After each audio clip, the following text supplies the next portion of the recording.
Bienvenidos a un nuevo video de Hola Servos. En este video vamos a ver el principio de Arquímedes y la flotabilidad.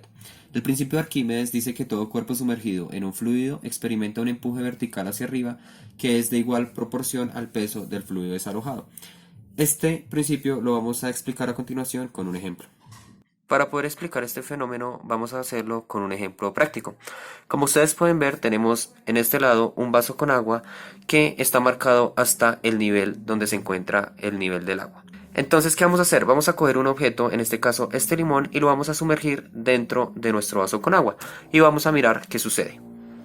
Observemos que una vez yo introduzco el limón, como podemos ver, el nivel del agua subió, es decir, que el agua se desplazó cierta cantidad de volumen. Como pudimos ver en el video, tenemos un recipiente con agua que está a un nivel conocido. Y colocamos un objeto, en este caso un limón, que este limón va a tener un peso, que vamos a denominar el peso del objeto, que va a ser igual a ¿quién? A la masa del objeto multiplicado por la gravedad, y al introducir el limón dentro del recipiente, observamos que el nivel del agua cambió. Vimos que el agua pasó de estar en este nivel inicial a estar en un nuevo nivel final. Es decir, que hubo un cambio en la altura. El principio de Arquímedes entonces lo podemos ver de la siguiente manera. Si nosotros pudiésemos coger este volumen de agua que aumentó debido a que introdujimos dentro del recipiente nuestro objeto y cogiéramos ese volumen de agua y pudiésemos pesarlo, es decir, calcular cuál es el peso del agua o del líquido desalojado, lo que vamos a llamar WLD, podríamos calcular algo que vamos a denominar la fuerza de empuje. Observemos cuál es el enunciado. Nos dice que todo cuerpo sumergido en un fluido experimenta un empuje vertical hacia arriba igual al peso del fluido desalojado. Entonces acá es donde está la clave. Nosotros ya vimos que cuando nosotros introducimos un cuerpo de una masa conocida dentro de un fluido, este tiene un cambio en su volumen. Y si nosotros cogemos ese fluido que ha sido desalojado y lo pesamos, obteniendo el peso del líquido desalojado, podemos decir que ese peso del líquido desalojado es igual a algo que vamos a conocer como fuerza de empuje, que a su vez dice que la fuerza de empuje es una fuerza que actúa sobre el objeto en dirección vertical hacia arriba. Entonces, observemos que para poder calcular este empuje que se le está generando a este objeto, basta con conocer cuál es el peso de este volumen desalojado. ¿Pero qué es esa fuerza de empuje? Básicamente esa fuerza de empuje es una fuerza que sostiene al cuerpo para que éste se mantenga estático. Veamos cómo podemos calcular la fuerza de empuje. Ya dijimos que la fuerza de empuje es igual al peso del líquido desalojado. Si nosotros recordamos, el peso lo podemos mirar como la masa por la gravedad. En este caso, ¿cuál masa? Pues va a ser la masa del líquido desalojado multiplicado por la gravedad. Ahora, nosotros sabemos que la densidad, para este caso la densidad del líquido desalojado, va a ser igual a ¿quién? Va a ser igual a la masa del líquido desalojado dividido entre el volumen del líquido desalojado. Entonces observemos, ¿qué vamos a hacer? Vamos a despejar esta masa de líquido desalojado y la vamos a sustituir en la expresión de la fuerza de empuje. Entonces, para poder hacer esto, hacemos lo siguiente. Este volumen de líquido desalojado que está dividiendo, lo vamos a pasar al otro lado a multiplicar. Y obtenemos que la masa del líquido desalojado es igual a ¿quién? A la densidad del líquido desalojado multiplicado por el volumen del líquido desalojado. Una vez tenemos esta expresión para la masa de líquido desalojado despejada, procedemos a sustituir esta expresión en nuestra ecuación de la fuerza de empuje. Y obtenemos lo siguiente, que la fuerza de empuje es igual a ¿quién? A la masa de líquido desalojado, que como vimos anteriormente dijimos que es igual a la densidad de líquido desalojado multiplicada por el volumen de líquido desalojado multiplicada por la gravedad.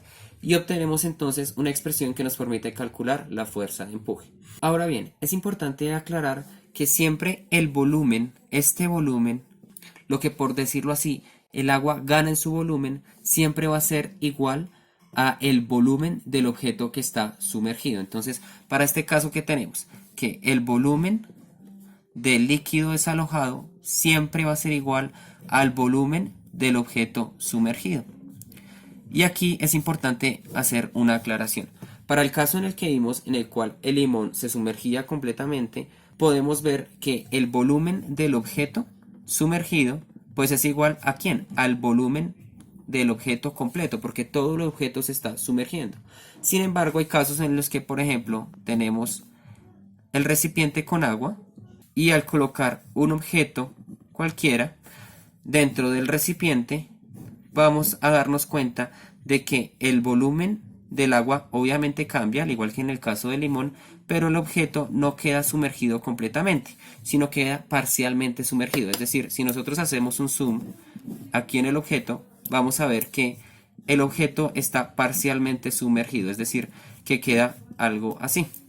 Entonces, para este caso en el que el objeto no se sumerge completamente, el volumen del objeto sumergido es diferente al volumen total del objeto. ¿Por qué? Porque no estamos sumergiendo completamente todo el objeto. Entonces, aquí para poder hacer el cálculo y poder sustituir, como lo vamos a hacer en esta expresión, el volumen del líquido desplazado por el volumen del objeto sumergido, hay que tener en cuenta que el volumen que vamos a colocar siempre va a ser el volumen de la porción del objeto que esté sumergido. Que como dije anteriormente, si el objeto se sumerge completamente, pues tenemos la consideración de contorno en el cual el volumen del objeto es igual al volumen sumergido.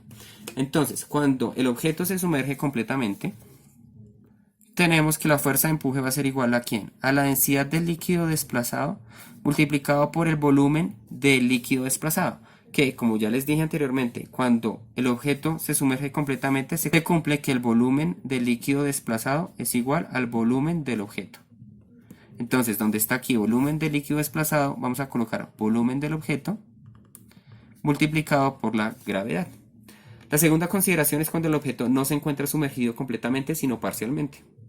Cuando tenemos esta consideración, entonces decimos que el volumen del líquido desplazado ya no va a ser igual al volumen del objeto, sino va a ser igual al volumen del objeto sumergido, es decir, solamente el volumen de la porción que está sumergida dentro del líquido.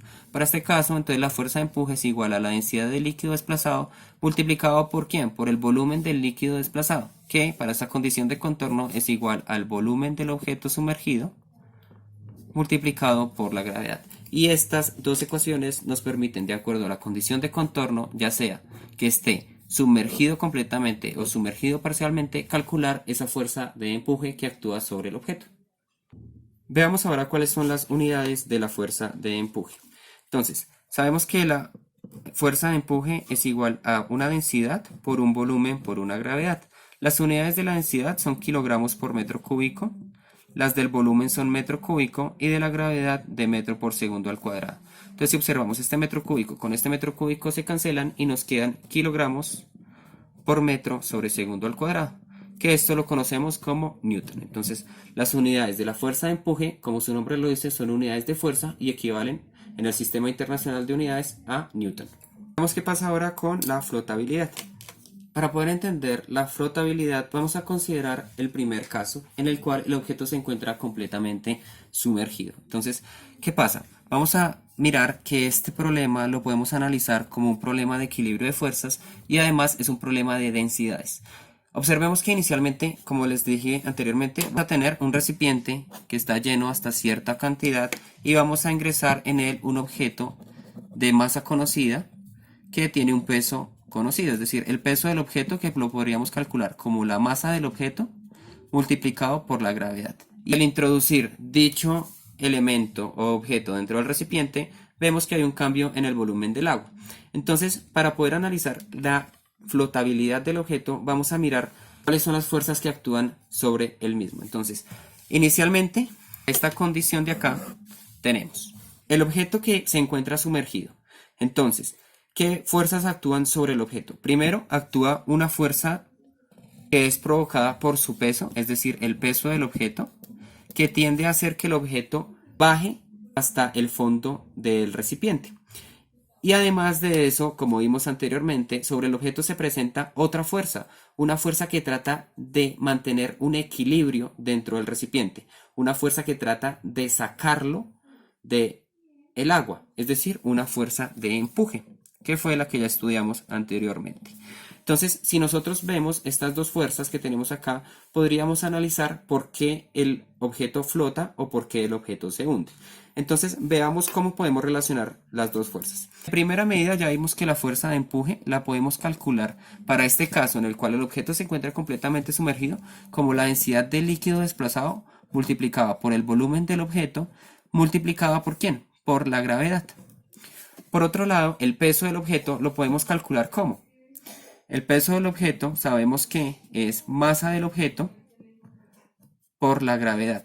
Pero igual que como hicimos ya anteriormente, la podemos reemplazar como la densidad del objeto multiplicado por el volumen del objeto.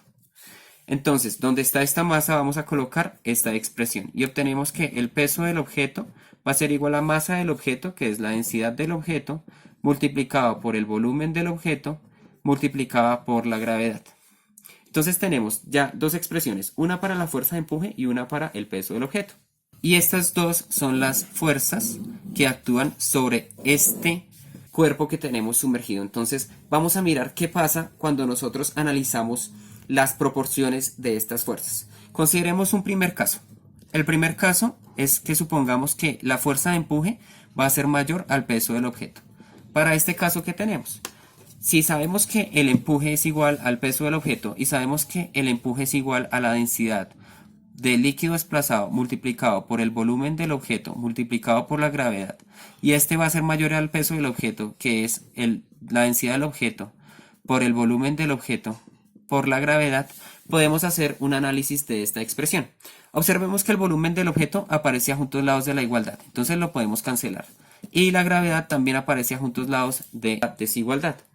Entonces, cuando nosotros cancelamos esto, podemos decir que la densidad del líquido desplazado es mayor a la densidad del objeto, para que se cumpla esta primera condición de contorno en la cual la fuerza de empuje es mayor al peso del objeto. Entonces, cuando nosotros nos damos cuenta, esto se vuelve un problema de densidades. Estamos diciendo que la densidad del líquido desplazado tiene que ser mayor a la densidad del objeto para que la fuerza de empuje sea mayor al peso del objeto. Entonces, ¿qué tenemos? Si la fuerza de empuje es mayor al peso del objeto, es decir, si este vector es mayor a este vector, ¿qué va a tender a hacer este cuerpo? Pues va a tender a subir. ¿Por qué? Porque esta fuerza es mucho mayor, entonces tiende a desplazarla hacia arriba. Entonces tendríamos una condición en la cual el líquido está en este nivel y el objeto se puede encontrar casi en la frontera del nivel del agua, es decir, casi que se encuentra flotando. Y esto se da siempre y cuando la densidad del líquido sea mayor a la densidad del objeto. Entonces, ¿cuál es la conclusión con esta primera parte? Que si el objeto es menos denso que el líquido en el cual se encuentra sumergido, este tiende a flotar. La segunda condición de contorno que vamos a analizar es que el empuje sea menor al peso del objeto. Ya sabíamos que el empuje es la densidad del líquido desplazado por el volumen del objeto por la gravedad. Y esto va a ser menor al peso del objeto, que es la densidad del objeto por el volumen del objeto por la gravedad. Y observemos que nuevamente el volumen del objeto con el volumen del objeto se va. La gravedad con la gravedad la podemos cancelar. Y nuevamente esto es un problema de densidades. Entonces obtenemos que para esta condición de contorno en la cual la fuerza de empuje es menor al peso del objeto, se cumple que la densidad del líquido desplazado es menor a la densidad del objeto. Y estamos obteniendo una condición de contorno como la siguiente. Si nosotros hiciéramos que este vector, es decir, el peso del objeto sea mayor al empuje, entonces el objeto tiende a caer. Entonces, para esta condición de contorno, el objeto va a tender ya no a estar en el nivel del agua, sino al fondo del recipiente. Y nuevamente vemos que se vuelve un problema de densidades. Esto se da siempre y cuando la densidad del líquido sea mucho menor a la densidad del objeto. Entonces, la segunda conclusión importante que tenemos acá es que para los objetos es que cuando la densidad del objeto es mayor a la densidad del líquido desplazado, el objeto tiende a caer al fondo del recipiente. Y la tercera y última consideración es cuando el empuje es igual al peso del objeto. Analicémoslo nuevamente acá. Si el vector de empuje es igual al peso del objeto, entonces el objeto ya no va a tender ni a subir ni a bajar, sino que va a tender a quedarse en la mitad del recipiente. Entonces, esta condición en la cual el objeto ya no sube ni baja, sino que se queda en toda la mitad, es debida a que las densidades tanto del líquido como del objeto son exactamente las mismas. Entonces, estos son los tres casos en los cuales podemos ver cómo el empuje y el peso del objeto interactúan para generar el concepto de flotabilidad.